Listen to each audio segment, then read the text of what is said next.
We're on page 172. Yaakov is sending gifts to Esau. So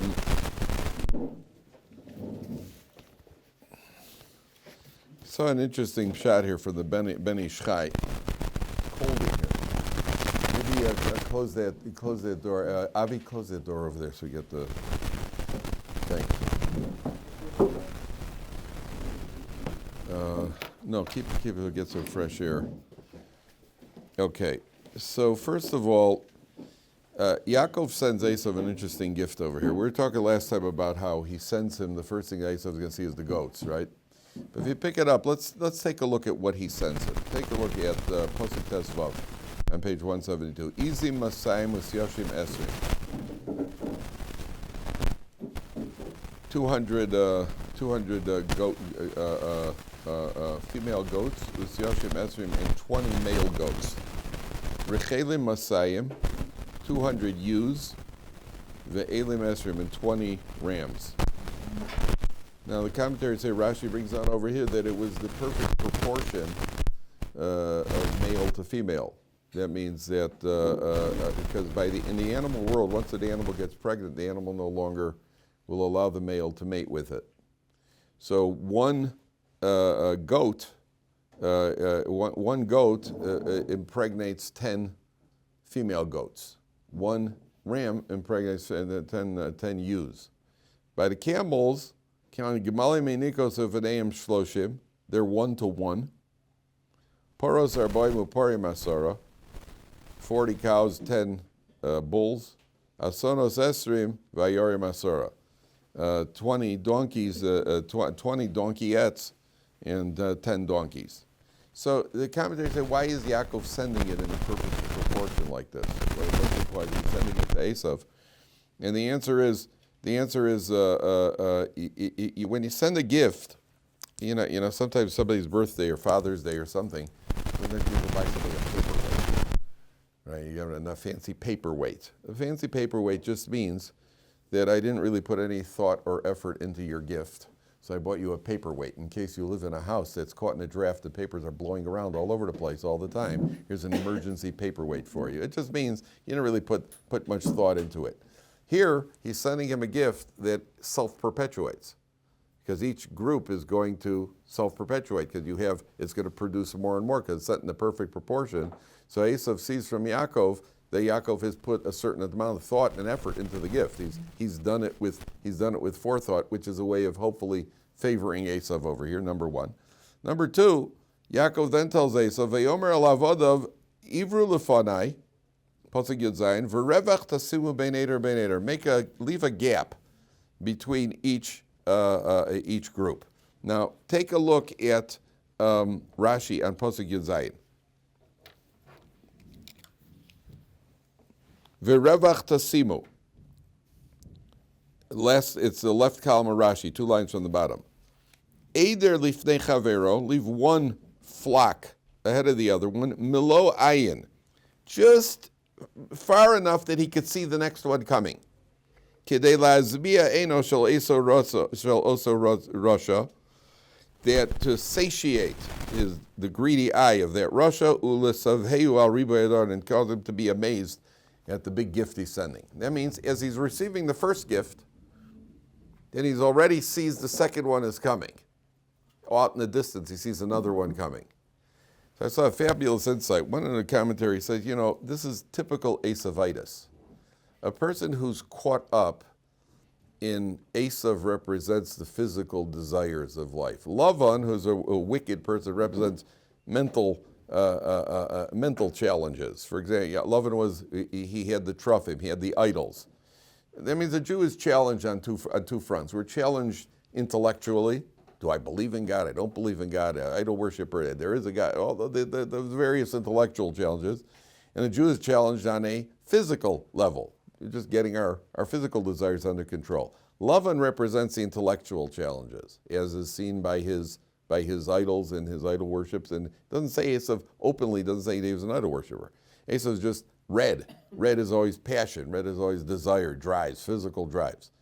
So Esau is the prototype of a person who's caught up in this world of being in physical drives. Doesn't it ever happen, and you may have experienced this, while you're involved in one pleasure, you're already thinking what comes next. Right? Even as a kid, you're at the amusement park, but you think, but what are we going to be doing tomorrow? There's that kid who, while you're enjoying it, you can't get full enjoy because you're thinking, when's going to come next? What's the next going to be?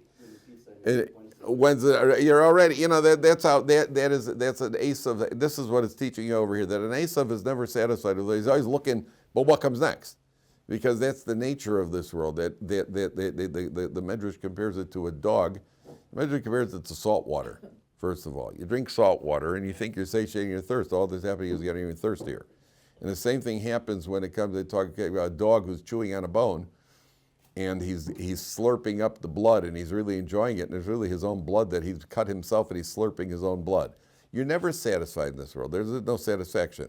And so Esau represents that, and that's what Yaakov plays on that. I'll give Esau, I'll send him one gift, and the other gift he's got. So Esau thinks, wow, there's a lot of stuff coming over here, and it's really an insight into the Esau nature, and it's a lesson for us. There is no satisfaction in this world. A person will never can never be satisfied. The Gemara says, Yesh lo mona rotzeh masayim. If a guy has 100, he wants 200. And when you have 200, then you want 400. Masayim usually wants 400. He wants 400. You have 400, you want 800. Ironically, what happens is that the more you have, the farther you are from your goal.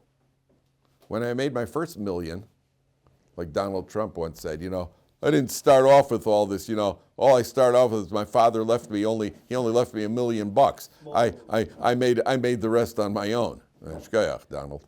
Leave me $1 million, then we'll see what happens. Poor guy.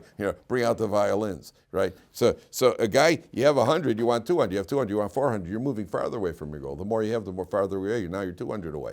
And when you have 400, now you're 400 away. Because you're always farther. That's the nature of this world. The more you're satisfied, the more a person pursues the pleasures, then he's looking for new pleasures. It's already gotten boring. He's already what do you call it? It doesn't mean anything to him. So that's the first thing Yaakov does when he sends the gift to Esau. Then it says, skip down now. Yaakov crosses the river, and then we get to the main issue over here. So on page 174, Vayivasar Yaakov levado, Yaakov remains alone, crosses his people over this Nahar Yabok, this river. Vayiyavek ish imo ad olos hashachar. A man wrestles with him until olos hashachar, until morning.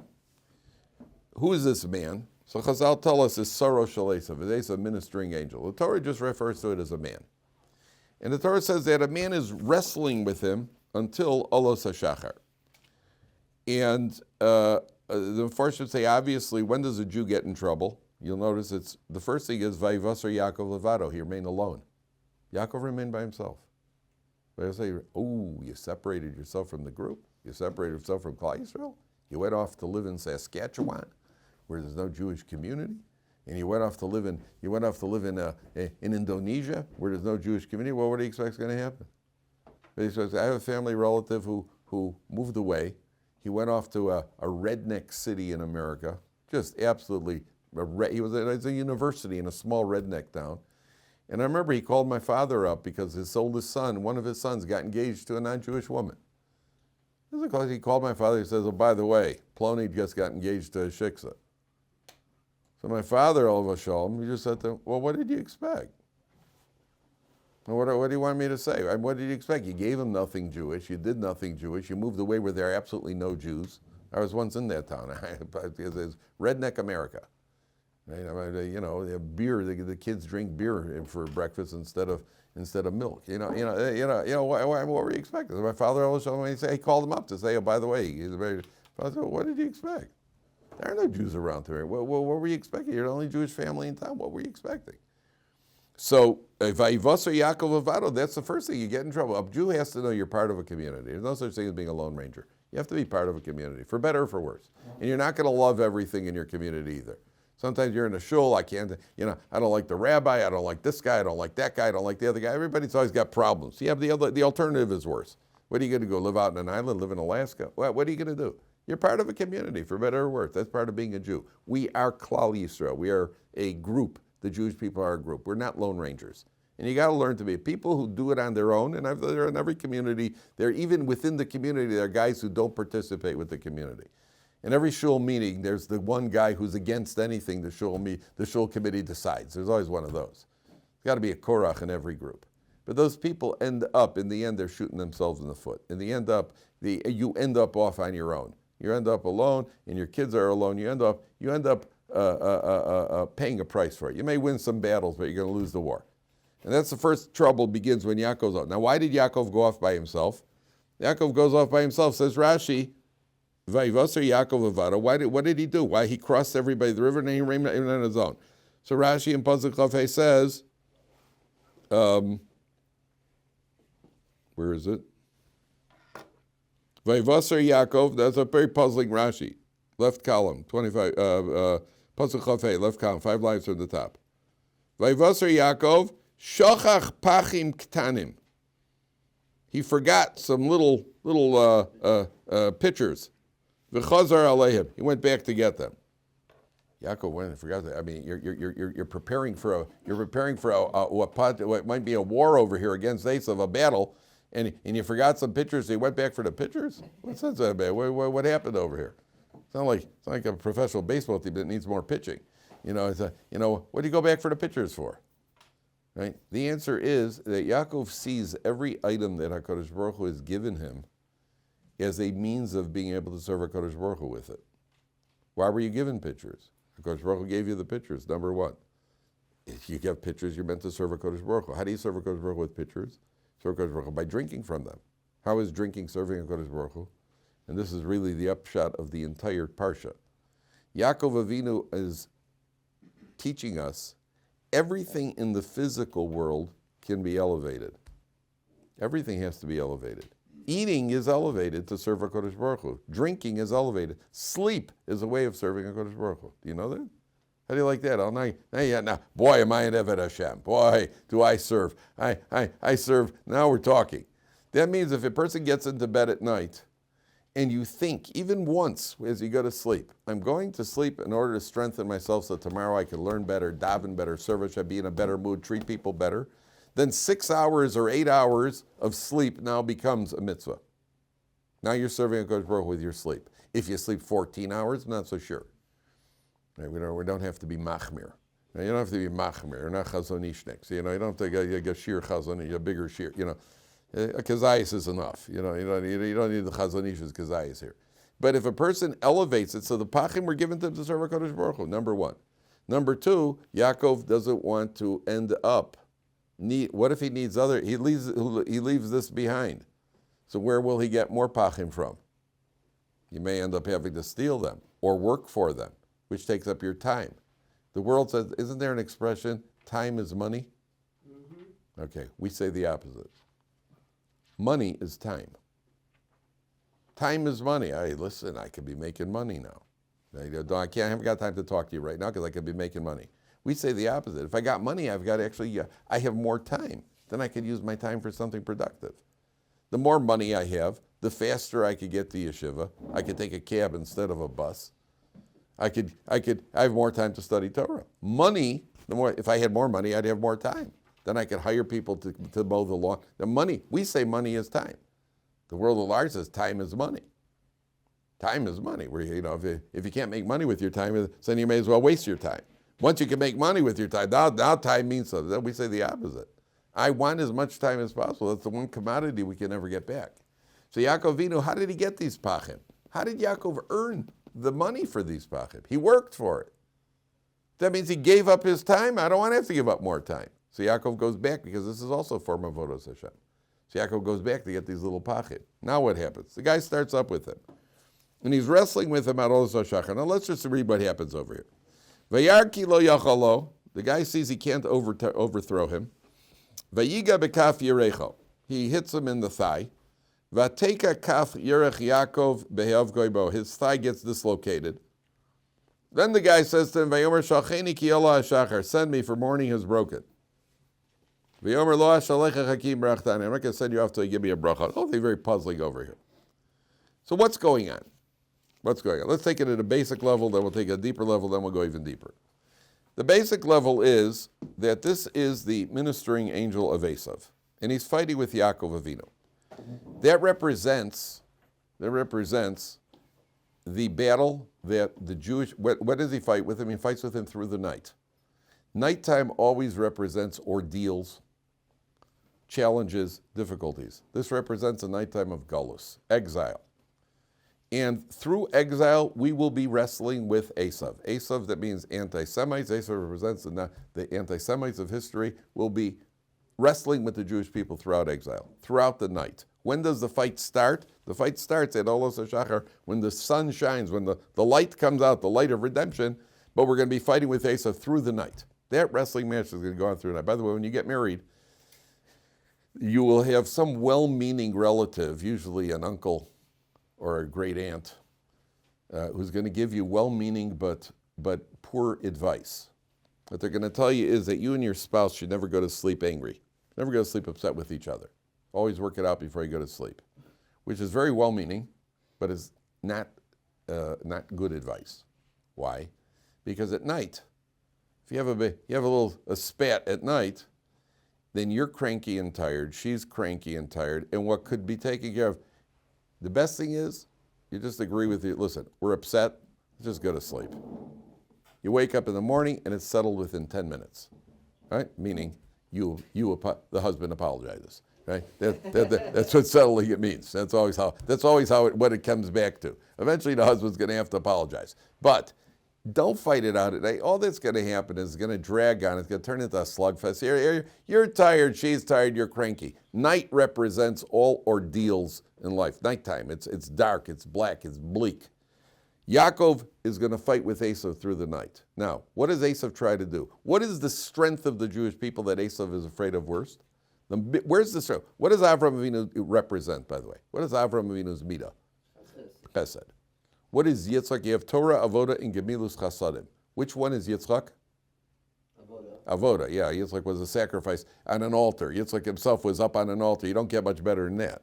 You know, if Avoda means sacrifices, and Yitzchak was almost a human sacrifice, that's a pretty high level, a pretty intense level of sacrifice. So Yitzchak represents Avoda. What is Yaakov? Torah. Yaakov sat 14 years in the Beis Medrash. 14 years he sat and learned Torah before he was on the run. Yaakov was in each time Yoshev Olim, he was always learning Torah. So Yaakov represents Torah. What's Esau want to throw down over the exile? What does Esau want to destroy? More than anything else. That's the strength. Talmud Torah Connect Gilum is the biggest strength of the Jewish people. Esau is the strength. Torah is our strength. That's what Esau fears most. Hakol kol Yaakov v'yadayim yedei Esau. When the voice is the voice of Yaakov, Esau's hands are weakened. So Esau now tries more than anything else symbolically to throw down Yaakov Avinu. By the way, this is a parallel to our fights through history. Notice what's happening. Esau is trying to throw Yaakov down. All Yaakov is doing is trying to stay upright. He's not trying to throw Esau down. Isn't that what's happened through history? We didn't go picking on anybody else.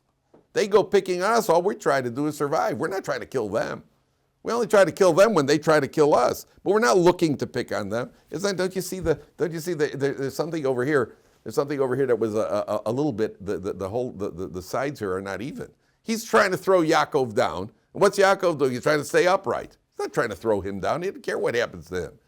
We are not looking to kill the goyim in the world. That's not our job in the world. To the contrary, leave us alone. Just don't put us in ovens and we'll be fine. Now, you stay in your place, we'll stay in our place. Everybody, so we're not looking to pick on them. That has nothing to do with us. So the fight, my brother and I used to fight, my younger brother. So he got to the point, I don't like fighting him straight out because he could hit. I couldn't take the punch because he was younger. So I raised him hitting him, right? So, so I was able to punch and he was able to take the punch because then he got bigger. Then he started hitting back. That was a problem, right? So every once in a while we want to wrestle. So I say we have to start the starting position. I'm not making this up. You can ask my brother about the starting position for what I would say, let's have a fair fight. As soon as I said to my brother, let's have a fair fight, he would get on his stomach. I would sit on him with my knees pinning his shoulders to the ground, and I would start hitting him. He was a willing accomplice in this, by the way. That was our starting position for a fair fight. He had to throw me off. And then he would start hitting. So I got a few good ones in. Then as soon as he threw me off, I'd say, I quit. And at a certain point, he said, you can't quit. And that was when things got rough, right? So Esau, this is not a fair fight over here. It's not, what is this? You're trying to throw me down. All I want to do is survive. This is exactly what's happened through history. Exactly what's happened to Jews through history. So what does he do? He tries to throw down Yaakov, the Torah learner, and he doesn't succeed. So where does he hit him? In the thigh. What does the thigh do for the body?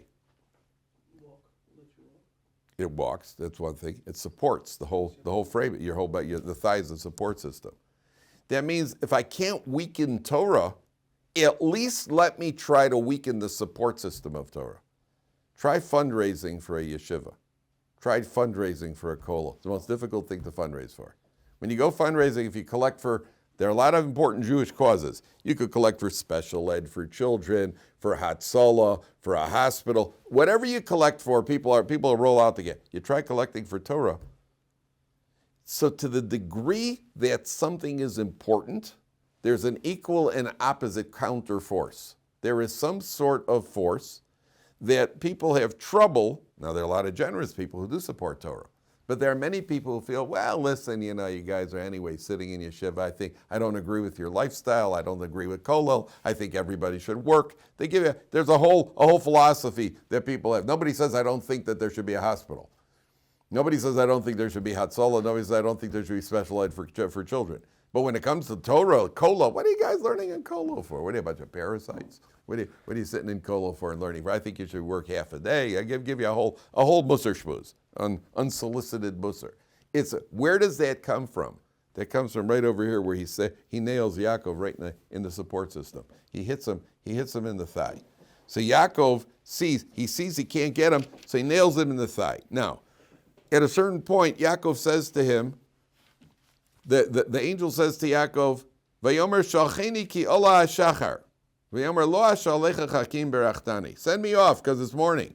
So I'm not going to send you off till you give me a bracha. Why does he need to go all of a sudden? It's morning. Why does he need to go? I gotta leave. Why does he need to go? Go up to God to go. So Rashi, look at Rashi. Ki ola hashachar v'tzorich ani lomar shira bayom. I have to say my shira to HaKadosh Baruch Hu. And I have to go. Ooh. How providential. That right now, they only say Shira once. Right now, it's the first time he's ever had to say Shira. This Malach is the first time he's ever had to say Shira. How providential. Right as it gets morning, it's like me quitting with my brother. I quit. Right now, you're quitting. Oh, what a great time. Oh, sorry, I got to go. I'd love to continue fighting. I got to go. Now you got to go say Shira. All of a sudden, you remember to say Shira. So what's going on here? The answer is that a Malach, this is a malach. It's the Yetzer Hara. The malach says Shira when he's fulfilled his purpose. What's the purpose of the Yetzer Hara? Careful, huh? To bring us down. That's not the purpose. To challenge you, to make you stronger. Yes. The purpose is the means is to try to bring us down. But the purpose is for us to overcome him. Who is the first person who overcomes him to the nth degree? This is the first time. He overcomes the Yetzer Hara in the beginning. He's just fulfilled his purpose. So now it's time for him to go up there and say Shira. Now it's time to that. Okay, now watch this. So Vayomer Elav Ma Shemecha, what's your name? Vayomer Yaakov. Vayomer Lo, he gives him a bracha. He says, not good. Lo Yaakov Yabar Jibcha Ki Im Yisrael. And you're going to add the name Yisrael. Ki Sarise Meloki V'imanoshi Vatuchal. Now, it's interesting. Did Avram have his name changed? Yeah. And what do we call it? Avram was changed to Avraham. Do we call him Avram? No. Sarai had her name changed to what? Sarah. We don't call her Sarai. Nobody's called Sarai. Yaakov, Yisrael. I know there are a lot of people named Yaakov Yisrael. You said the Stipler was Yaakov Yisrael. Rav Fisher was Yisrael Yaakov. Yaakov and Yisrael are both names. And Yaakov Avinu himself in the Torah is referred to by both names. Period. Sometimes he's called Yaakov, sometimes he's called Yisrael. So why is Avram's name is off limits? Avram's name, Avram, is off limits. Why not this? The answer is who named Avram? God. No, his father. God changed his name. Prophecy changed his name, but his father gave him the original name. Prophecy changed Sarah's name, but it was what he called it. The father gave the name. Here is the first time where we're going to see God ratifies this. It's prophecy to change the name. Once the name is changed through prophecy, the first name was given through prophecy. Who gave Yaakov the name Yaakov? Yitzchak did. Yitzchak gave him the name. It was a prophetic name. So when Yitzchak names you, that name doesn't go. We just add a name. We add a name Israel, but we keep the name Yaakov. Whereas Avram, the first name we toss out. That was given by a Terach. Sarai's name. The names given by a prophet, those names remain. So Yitzchak, Yaakov is called Yaakov Yisrael. Yaakov or Yisrael. He's called both names. Okay, but he asked the name. Look what Yaakov says. Vayishlach Yaakov v'yomer agida no shemecha v'yomer lama zeh tishal lishmi. He says, tell me your name. He says, why do you ask? Vayivorach oso Shabbat. He gives the bracha. What does that mean? What does that mean? He says, what's your name? Why do you ask? What does he mean by that response? Why do you ask? So I heard there are two Parsha here. One is that he's saying to him, what's the difference? I'm the evil inclination. I have many names. You say, what's your name? Anger. Oh, so now I've taken care of anger? Then he becomes selfishness. And if you take care of selfishness, then it becomes desire. That means just when you think you got him licked in one area, he nails you in another area. And now you're haughtiness. Right? You think that the Yetzer Hara is saying to you, what's the difference? You've overcome me in one area, so I'm lurking somewhere else. This happens all the time, by the way. I did something, somebody wanted me to share. Let's say a poor man asks me for money, and I'm a stingy type of guy, and I actually overcome the Yetzer Hara and I give the guy $20. Wow, what a sciatic I am. Boom, you just got nailed in haughtiness. Right? Then you come home, and you found out that somebody left the lights on. Just when I thought I overcome stinginess, I get home, now anger. Right? Boom, boom, boom, boom. So he's saying, what's the difference what my name is? Right now, what's the difference? There's always another name lurking, number one. Number two, he was saying that, you know, famous Abbott and Costello skit, who's on first? Yeah. He said, what's your name? He says to him, what's your name? He says, why do you ask? I want to know. I told you. Told me what? Oh, my name is. What is your name? Why do you ask? That means his name is, quote, why do you ask? What does that mean? The Yetzer Hara's name is, why do you ask? What does that mean? Why? Why do you, huh? No, that's the first shot. Why do you ask means that when a person has got a temptation, if you're really caught up in a very temptation, we don't think about it too much. Don't think about it. Just get involved with it. Because when we think about it, we might stop ourselves. It means, why do you ask? Don't ask any questions right now. Just get involved in the activity which you probably shouldn't be involved with. Right? That's his name. His name is, why do you ask? Meaning, don't ask. That's how he tempts us. He tempts us by getting us to not ask. Don't ask. Don't investigate. Don't think about it. That's what it means. 1 second. So then the Torah comes along and the Torah says, look at Pasuk Lamed Gimel. Al kain lo yochlu b'nei Yisrael es gid hanashe asher al kaf erechad yom hazeh. Therefore, the b'nei Yisrael don't eat the gid hanashe. The gid hanashe is the sciatic nerve in the animal. There's a Torah prohibition. You don't eat the meat and the thigh area of beasts, cows, goats, sheep. You have to take out what's called the gid hanashe, the sciatic nerve. And in order to, most slaughterhouses, by the way, most kosher slaughterhouses do not bother with it because it's not cost efficient. It's very difficult because it's difficult to get all the, it goes down and it's got little, what do you call it? What's that? The branches of the branches, and the branches, they branches out and then little sub branches. It's a very difficult thing to get the gid hanashe out. So most kosher establishments just cut off the hindquarters and they sell it to the non-Jewish establishments. Because they don't bother with it. If you want to eat filet mignon, which is in the hindquarters, so there are establishments that do bother, but it's probably going to cost a lot. I've never had filet mignon. Is it good? It's probably good if people pay for it. It must be very good, and it's got a French name also, so it must be really good. It's got to have an EAUX in there somewhere. So the filet mignon, anyway, so the what do you call it? The anything with an EAUX is good, right? Yeah. So it's not cost efficient. So you could do it. There are people who are trained to do it, but it's a very costly business. So here the Torah says, because Yaakov got hit there, in the Gid Anasha, which is the weak spot, it symbolizes the fact that even though Esau won't be able to overthrow the Jewish people, and he won't be able to put a stop to Torah learning, he will affect Torah support, and not only that, there are going to be certain Jews that are going to go lost. That injury represents those, in the struggle with Esau, there are going to be some injuries. In the struggle of Esau, there's going to be a certain amount of fallout. So Yaakov Avinu gets hit. Now watch this. You're going to like this. Look at the pasuk. The pasuk begins with Al Kain Lo Yochlu. Let me ask you a question, gentlemen. How many fasts are there in the Jewish year? How many fasts are there in the Jewish year? What do we fast? Name them. 5. Close. Som Gedalia, Yom Kippur, fast of Esther, Tisha Shaba of, Shivasar B'Tammuz, and Asar B'Teves. Okay, so there are 6 fasts. Now watch this. What does the Torah say? Al Kain Lo Yochlu. Oh, you don't eat. That certainly alludes to fast days, right? Al Kain Lo Yochlu. When don't we eat? B'nai Yisrael. Therefore, the Jewish people don't eat. When don't we eat? Es Gid Hanasha. Watch this. Aleph Taf stands for, if you reverse the letters, Tisha, the 9th of. The 9th of Av. Aleph Taf, reverse the letters, a Taf and a Tisha, the 9th of which month? Of. Gimel, obvious, stands for what? Gedalia. Yud stands for Yom Kippur, and Yud is 10, which is the 10th of Teves. And Gimel, Yud, Dalid, when you add them up, is 17, which is Shivasar B'Tammuz. So it says, Al Kain Lo Yochlu B'nai Yisrael. What are the 6 days we don't eat? They're contained right in the next 2 words, Es Gid. Es Gid alludes to Tisha of.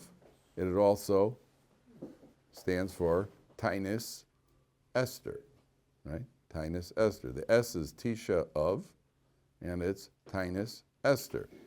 Gid is Gedalia. The Yud is Yom Kippur and Asar B'Teves. And Gimel, Yud, Dalid together is Shivasar B'Tammuz, because we get gematria of 17. And when is that? Hanosha changes into the word Hashana. Those are the fasts of the year. There are 6 fasts of the year. And it's right after it says, Al Kain Lo Yochlu B'nai Yisrael. So the Jewish people, the fasts of the year are all alluded to right there. There are 6 fasts, they're alluded to in those 2 words. Now, let's go back for a second. Because this is really the main point that affects us. Go back to page 174, 2 lines from the bottom. Vayivasar Yaakov levado vayeavek ish imo. What does the word vayeavek come from? The Hebrew word avak. Avak means what? It means dust. Dust. So the Gemara says, when 2 people are wrestling, when you're wrestling around with each other, you kick up dust. The Gemara says, how high did this dust go? It's an interesting question, isn't it? How high did the dust go? They're wrestling around with each other, and you're jockeying for position, and your feet start kicking up dust. So Gemara says, how high did the dust go? So Gemara gives an interesting answer. It went all the way up to the Kisei HaKavod. The dust went up to God's throne. So that's pretty high, isn't it? Pretty high. That's pretty high dust, right? Angel dust. Went all the way up to the Kisei HaKavod. All the way up to God's throne. What does that mean? What does that mean? You'll notice it doesn't say the victory went up to the Kisei HaKavod. It says the dust from the struggle went up to the Kisei HaKavod. What that means is, what does God want from us? This is a very important idea. It's not about emerging victorious. It's about making the effort. Got news for you guys. We're not going to win every fight. We're going to have setbacks. There are going to be setbacks. That's going to happen. That's the nature of the beast. There's no dispensation, Avi. It doesn't mean, okay, Kaplan said we can have setbacks. It doesn't mean that. We have to try our hardest all the time. But there are going to be setbacks. But that's because we're human. But when we try, and sometimes you try and it's frustrating, and I tried, and again I got a setback, and I tried, the effort goes up to the Kisei HaKavod. The effort kicks up dust to the Kisei HaKavod. That's our job in life. Our job in life is the effort.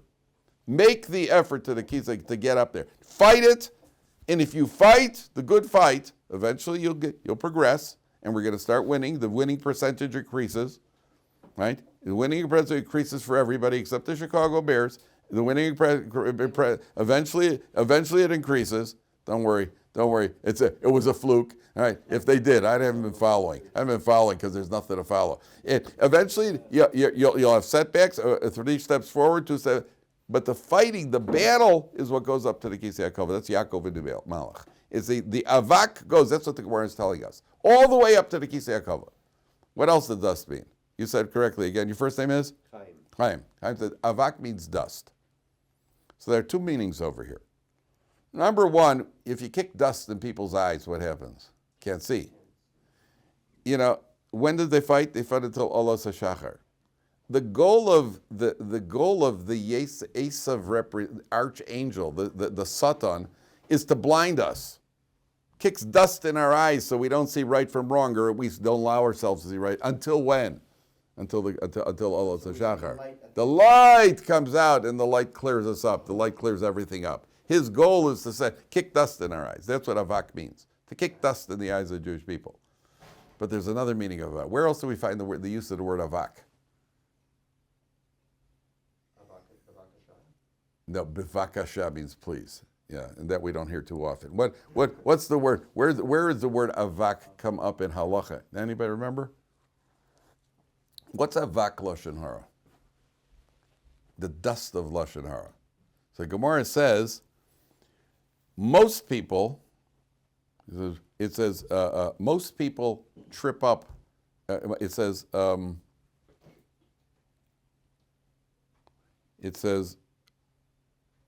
Ruban begezel, most people trip up on theft.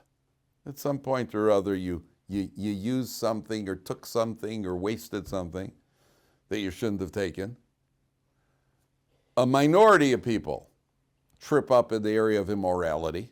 We're talking about people means from Jews, by the way. We're not talking about people means us. The majority, at some point or other, we've stolen. Maybe you left the light on in a room that you shouldn't have. That's stealing somebody's money. That's taking advantage. Maybe you touched a product on a shelf in a supermarket and your thumb went in a little bit and then you pulled it out real quick because you dented the wafers but put it on the shelf real quick. Or you might have sideswiped a car coming out of a parking lot and you just got out of there as fast as you can. I told you a story. This guy, I don't know what do you call it? Guy's coming out of a parking lot. He dents a car on the way out. So he takes a piece of paper and he writes something on the paper, puts it on the windshield. And the paper says, everybody's watching me write this. They think I'm writing my driver's license and my product. I'm not writing anything of the sort. And he leaves it just because people are watching me. He puts that. Everybody steals.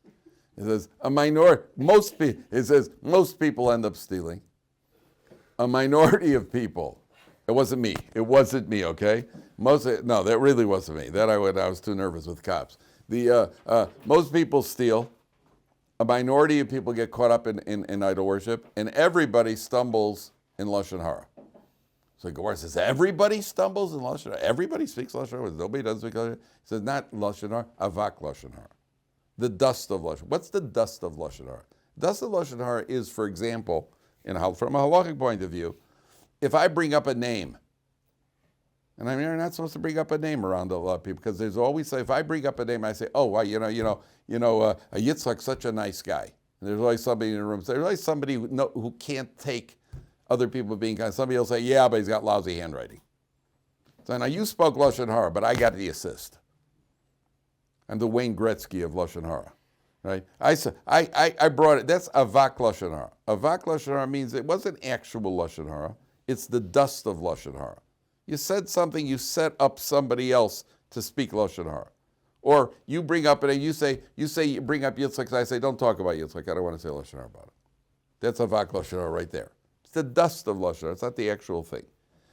When you have people who are so righteous, like a Yaakov Avinu, and he can't get Yaakov to do you can't get righteous people to do actual Averas. So what? At a minimum, try to get him what? Get him the dust of an Avera. Get him a little bit. Get something. Get him flawed in even in a minor way. That's part of the battle over here. That's Vayavik Yeshimo. That so get him a little bit of what's called a vak lashon hara. Right? A little. Do you know that you're not allowed to overpraise somebody? According to halacha, you can't overpraise somebody unless somebody knows a righteous tzaddik, like the Chafetz Chaim. Unless somebody is like a Chafetz Chaim or a Moshe Feinstein, where nobody has anything negative to say, or myself, where nobody has anything negative to say about them. Right? That way right there might have been a vak lashon hara. Right? There nobody has that. That you're coming. But anybody else you can't overly praise because there's always somebody sitting around who's ready to say something negative. That's a vak lashon hara.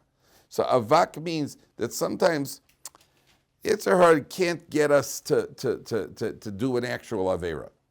But it'll get us a little bit, maybe it's not going to get me to watch, it's not going to get me to watch TV. Maybe in the airport I'll kind of nip a little bit at there's a TV screen in the airport. As well, while I'm drinking my Coke, look at that. Get a little bit. Not that that's enough. I'm just giving an example. So the battle over here is the eternal battle of the Jew against Sorrow Shalesav, against what he called the ministering angel of Esau. Okay, so Yaakov walks away limping from this battle. Now, if you go back for a second, when Yaakov says his tefillah to HaKadosh Baruch Hu, there's one point we skipped over here. Do we have time for this? Yeah, very quickly. And Pasuk Tes, where is it? Pasuk Yud Beis. A very important point here. On page 172. When Yaakov says his tefillah to HaKadosh Baruch Hu right at the beginning, Hatzileni na miyad achi miyad Esau. Save me from my brother from Esau. Why the double terminology? Miyad achi miyad Esau. So Rashi brings down, save me from my brother who's not treating me like a brother, he's treating me like Esau, because he wants to kill me. But the Mefarshim say there are two aspects of Esau. There are two things that we're worried about. A, we're worried about the physical suffering at the hands of Esau, but there's only one thing worse than the physical suffering, which is what? Spiritual suffering. That means save me from the brotherly aspect of Esau. When the non-Jewish world is too friendly, and it draws Jews in, and we suffer from assimilation. Jews are welcomed into the society. So what happens? Jews go lost. Then they go spiritually lost. Which is worse, spiritual death or physical death? Spiritual death. So Yaakov Avinu says, Hatzileni na miyad achi, save me from my brother, miyad Esau. My brother, the spiritual death, and miyad Esau. Esau means the physical death, number one. Number two, what did this angel look like? The guy he's wrestling over here. What did he look like? How do you picture this guy? What did he look like? Esau. What? Esau. He looked like Esau, right? So the Gemara says he looked like one of two things. There's one opinion that he looked like a Talmid Chacham. And there's one opinion that he looked like an outlaw. So if you picture an outlaw, who do you picture? Picture an outlaw, right? Whoever the bad guy is in the last movie that you saw. I don't know who the bad guy, who plays the bad guy in the movies today. I don't know who it is, right? But whoever the bad guy is, picture the bad guy. And the bad guy. He looks like an outlaw. He looks like a gangster, right? Dennis Rodman started up with you. It's like Dennis Rodman. That's what he looks like. That's how I picture the Yetzer Hara. Okay, but otherwise, there's another opinion. He looked like a Talmid Chacham. What does that mean? He looked like the Chafetz Chaim. The Chafetz Chaim is wrestling with Yaakov Avinu. What does that mean? What does that mean? What? It could be if you overcome it. It alludes to the idea that if you overcome, but the guy wrestling with you looks like a Talmid Chacham. That's the idea of assimilation. They trick us into Oh, there are two types of Yetzer Hara. There's the Yetzer Hara who shows you. Yetzer Hara just you take a look. It's a pepperoni pizza. It's treifas could be. That's the outlaw. That's the Dennis Rodman Yetzer Hara, right? That's clearly a Yetzer Hara. It's only a question of it's my willpower or not. Will I muster up the willpower or not? There's another type of Yetzer Hara which is a little more subtle. The Yetzer Hara convinces us that we're doing a mitzvah. It's the Yetzer Hara convinces us we're doing a mitzvah over here. That's the Talmud Chacham Yetzer Hara. So the Gemara says there was a father, I forgot, one of the Amoraim, he sent his son off from Tveria. He sent him off to Tveria to learn Torah. And he got word that his son had joined the Chevra Kadisha. He was helping bury people. So he sent a message to his son. There aren't enough graves over here? I had to send you over there to bury people? I send you over there to Yeshiva to learn Torah. That's not your job. Your job now is to bury people. That means sometimes you have one job, and then all of a sudden somebody shows you a mitzvah. Oh, it's a mitzvah. And you leave what you should be doing in order to go do a mitzvah. It's a very subtle Yetzer Hara. You got a man who should be staying home with his wife, helping with the kids, and he gets a phone call that they need somebody to go visit sick people in the hospital. So he abandons his wife and runs off to the hospital to go do a mitzvah. Your biggest mitzvah is right over there. What are you running away for? What are you running away for? That's the subtle Yetzer Hara. That's the Talmud Chacham. That's what it appears like. All right. See you tomorrow.